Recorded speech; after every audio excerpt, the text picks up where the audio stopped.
If your home was listed and did not sell, or it has been sitting longer than you expected, I want to start with this. It does not mean your home failed. It means the strategy needs a reset. And I know that sounds calm because Matt said it. If I were saying it right after my house didn't sell, there would probably be coffee, panic, and at least one dramatic text message involved. We are seeing more sellers ask the same questions right now. Why didn't my house sell?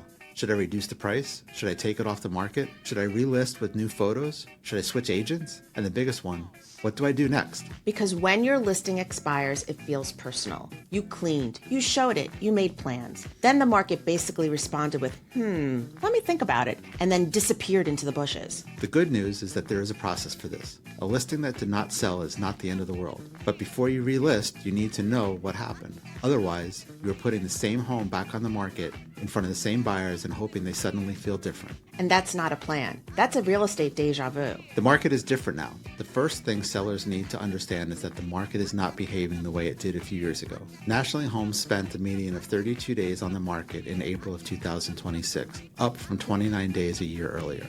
And inventory increased to 1.47 million homes. Homes are still selling, but buyers have more to compare, and they are more sensitive to price, condition, and value. Translation: buyers are not walking in with the same take my money and I'll figure it out later energy we saw during the wild market. Exactly. Homes are still moving, but the homes that move well usually have the right combination of price, presentation, access, marketing, and negotiation strategy. So if your home sat, that does not automatically mean your house is bad.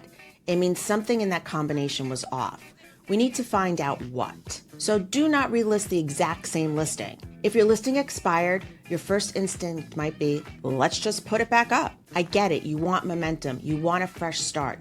You want the internet to forget what happened. But here is the loving, slightly annoying truth.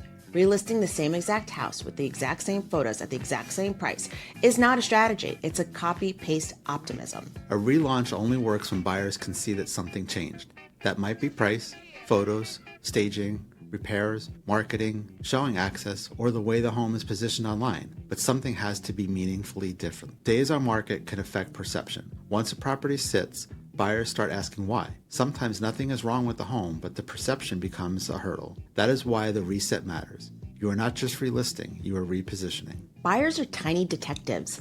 If a house sits too long, they start writing a Dateline episode in their head. Sometimes the answer is simply, it was priced a little high and the photos were dark. But buyers do not always know that. Before you relist, audit 5 things: price, presentation, exposure, feedback, and flexibility. If you only look at one, you may miss the real reason your home did not sell. First is price. Price is the most powerful filter buyers use. A home can be beautiful, but if it's priced outside what buyers believe the value is, they may never schedule a showing. The market does not care what your neighbor got for their home in 2021. It cares what buyers are willing to do today. That does not mean you give your home away.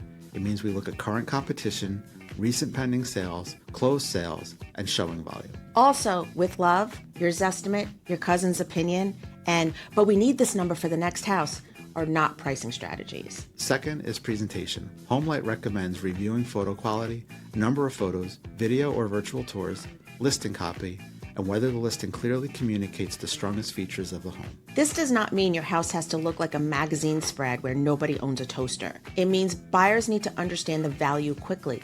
What is updated? How does the space live? Why should they come see it instead of the other 5 homes they saved? Third is exposure. Exposure is more than being on the MLS. The question is whether the home was positioned where buyers were actually looking and whether the marketing made the right buyer stop and pay attention. Fourth is feedback. If buyers came through but did not offer, that tells us something. If agents showed the home once and never came back, that tells us something. If there were no showings at all, that tells us something different. Feedback can be uncomfortable. No one wants to hear the kitchen felt dated, or the price felt high, or the rooms were too small. But feedback is not an insult, it is information. If 3 buyers say the same thing, that is not criticism, that is the market data. Fifth is flexibility. Buyers may care about timing, repairs, credits, closing, flexibility, or what's included. Sometimes a home gets interest, but the deal does not come together because the terms feel too rigid. Flexibility does not mean rolling over. It means knowing where you can bend without breaking. We have to talk about the awkward question.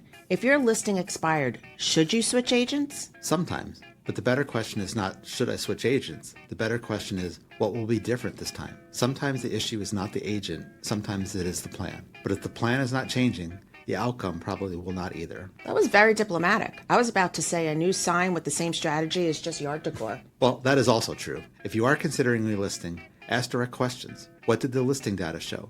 How many showings? How the feedback came in? How did it compare to competing homes?